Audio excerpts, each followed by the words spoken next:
दोस्तों नमस्कार,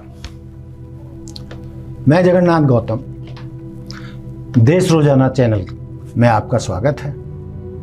आज फिर मैं आपके सामने एक नए मुद्दे के साथ हूं और ये मुद्दा है पूरे हरियाणा प्रदेश में बिजली के प्रीपेड मीटर लगाने का। और जहां तक एक पत्रकार होने के नाते मुझे जानकारी है, ना केवल ये हरियाणा बल्कि पूरे देश में इसकी तैयारी चल रही है कि अब उपभोक्ताओं के घरों में या जहाँ जहाँ भी जो भी संस्थान है, जहाँ भी बिजली खपत होती है, वहाँ पर बिजली के जो मीटर लगेंगे अब वो प्रीपेड होंगे। यानी जिसको जितनी बिजली चाहिए उतना मोबाइल की तरह उसे रिचार्ज कर ले और चलाए। तो ये, लेकिन इस चीज को मोबाइल के लिए तो मैंने उदाहरण दिया, लेकिन मुद्दा ये है कि अभी तक तो 2 महीने का समय बिजली उपभोक्ताओं को मिलता था। वो जब 2 महीने हो जाते थे उसके बाद उसे भुगतान करना होता था। लेकिन अब उपभोक्ताओं को बिजली का बिल एडवांस में पे करना पड़ेगा। प्रीपेड का मतलब ही होता है कि एडवांस में भुगतान करना। हो सकता है हम कई कारणों से देखें तो ये व्यवस्था सही भी हो सकती है।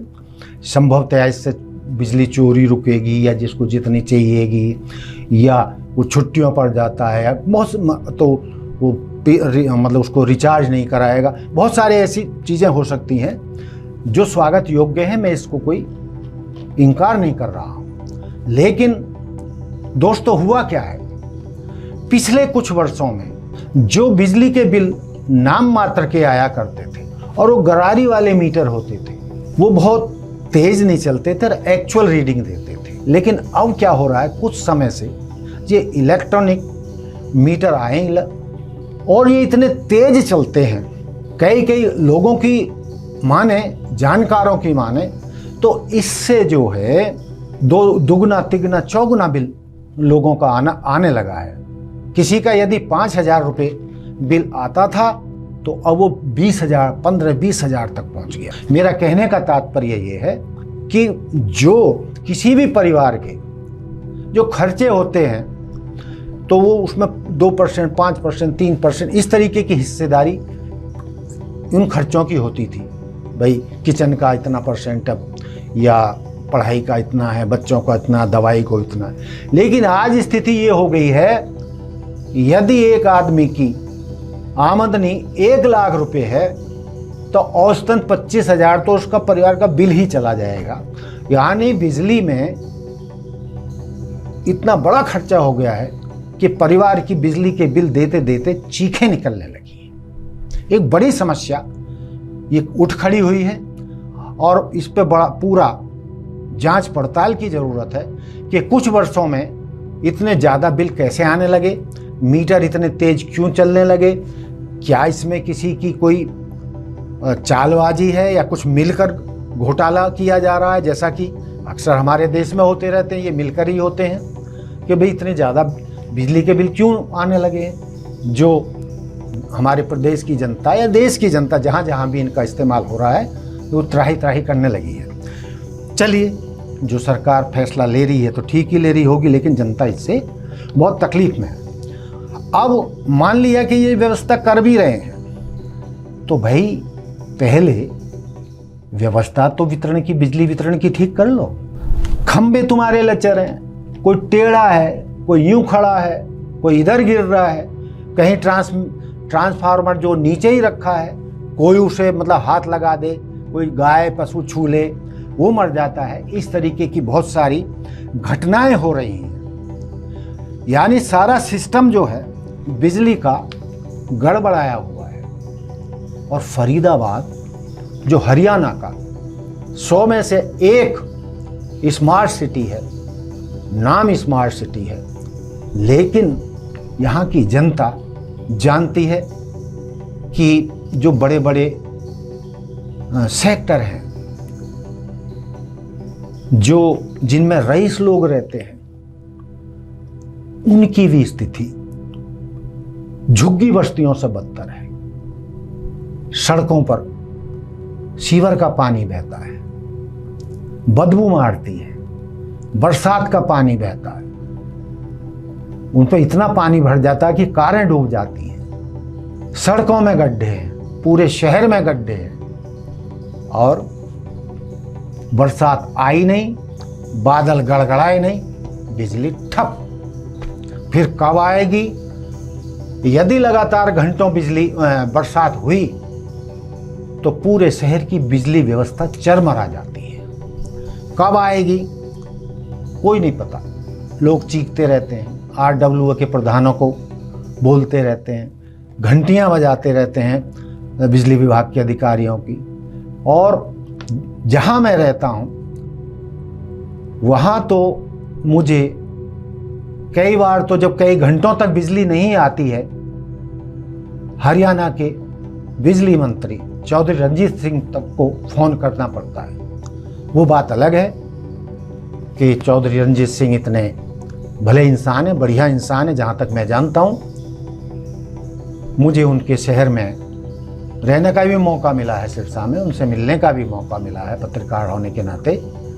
तो बहुत ही सहयोगी किस्म के वो व्यक्ति हैं, मंत्री हैं। और जब भी मैं उनको फ़ोन मिलाता हूं और समस्या बताता हूं तो तुरंत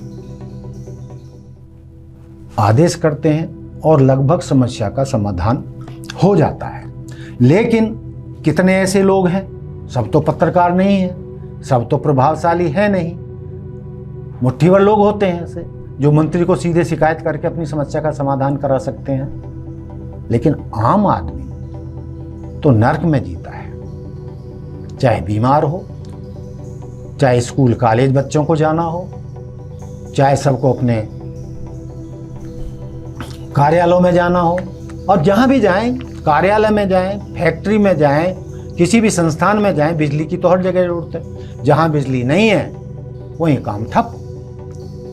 तो दोस्तों, सब मेरा नहीं, मतलब प्रदेश के सभी लोगों का मानना है कि ये व्यवस्था लागू करने से पहले ऐसी व्यवस्था की जाए, तारों को नया किया जाए, ट्रांसफार्मर नए लगाए जाएं, खंभे नए लगाए जाएं, या अंडरग्राउंड उसकी सारी व्यवस्था की जाए, जिससे कि दर्जनों बार, मैं केवल फरीदाबाद शहर की बात नहीं कर रहा हूं, फरीदाबाद स्मार्ट शहर की बात नहीं कर रहा हूं, ये हरियाणा के लगभग हर शहर की गांव की स्थिति है। और कोई मुझे बता रहा था कि रोहतक क्षेत्र में तो कई बार 2-2 दिन तक बिजली नहीं आती है। भाई, इतनी महंगी बिजली कर रखी है जिसने कमर तोड़ दी है लोगों की, तो बिजली दो तो सही, बिजली वितरण तो सही करो, खंभों को तो ठीक करो। घटनाएं आए दिन होती रहती हैं, जरा सा कुछ हुआ नहीं और बिजली चली जाती है। भाई, ये बिजली जाती क्यों है? और यदि जाती भी है तो पहले जिस क्षेत्र की बिजली जा रही है उनको मतलब सूचना दीजिए। कुछ मामले तो होते हैं कि 10 में से 1 बार सूचना दी जाए, लेकिन ज्यादातर 9 बार अघोषित कट होते हैं, वो घंटों के कट होते हैं, जिससे उसकी निवासियों की, नागरिकों की सारी व्यवस्था चरमरा जाती है। चाहे स्कूल हो, चाहे कॉलेज हो, चाहे बाजार हो, चाहे कुछ भी हो, सब कुछ ठप हो जाता है। तो मेरा हमारे राज्य के बिजली मंत्री चौधरी रणजीत सिंह, मुख्यमंत्री मनोहर लाल जी, पूरी सरकार से ये निवेदन है कि पूरे राज्य में बिजली व्यवस्था दम तोड़ रही, उसका सिस्टम बिल्कुल ठीक नहीं। 24 घंटे में दर्जनों बार बिजली जाती है और सब कुछ ठप होकर रह जाता है। व्यापार ठप हो जाता है, सब कुछ कार्यालय में ठप हो जाता है, स्कूल ठप हो जाते, कुछ भी आज की तारीख में बिजली के बिना नहीं चलता, कुछ भी नहीं होता। तो मेरा सरकार से निवेदन है, न केवल फरीदाबाद स्मार्ट सिटी बल्कि हरियाणा के सभी राज्यों का बिजली वितरण को ठीक करिए। खाली घोषणाओं में और विज्ञापनों में अच्छा मत दिखाइए कि विकास हो रहा है, बल्कि विकास की स्थिति दयनीय है। और जितने भी आम बातें हैं उन सब को लेकर, चाहे महंगाई है, चाहे बेरोजगारी है, चाहे बिजली है, चाहे पानी है, पेयजल है, चाहे बरसात में शहरों के डूबने का, गांवों का डूबने का मुद्दा है, हर तरीके से प्रदेश की जनता सरकार से परेशान है। तो इन समस्याओं पर ध्यान दीजिए और बड़े बड़े विज्ञापनों की जगह, चाहे वो हरियाणा है, चाहे पूरा देश है, चाहे कोई राज्य है, उन विज्ञापनों की जगह धरातल पर असली विकास दिखाइए। विज्ञापनों में तो बहुत हरा हरा लगता है जैसे राम राज्य आ गया, लेकिन हकीकत में कहीं राम राज्य दिखाई नहीं देता। तो दोस्तों, ये थी मेरी आज की बात इस मुद्दे पर, जन समस्या से जुड़ी हुई। ये न केवल हरियाणा राज्य की बात है, बल्कि ये लगभग पूरे देश की समस्या है। पूरे देश की केंद्र सरकार को और राज्य सरकारों को इन समस्याओं से आम नागरिकों को मुक्ति दिलानी चाहिए। बेकार के मुद्दों में उन जनता को ना भरमाया जाए, उनकी समस्याओं का समाधान किया जाए, यही असली राम राज्य होगा। तो दोस्तों, यदि ये सरकारें जनता की समस्याओं का निदान नहीं करेगी तो फिर जनता जली भुनी बैठी है, जनता इन्हें देख लेगी। ये मेरा नहीं मानना है। आज किसी भी नागरिक से हरियाणा राज्य में पूछ लिए, सब जले भुने बैठे हैं, सब परेशान हैं।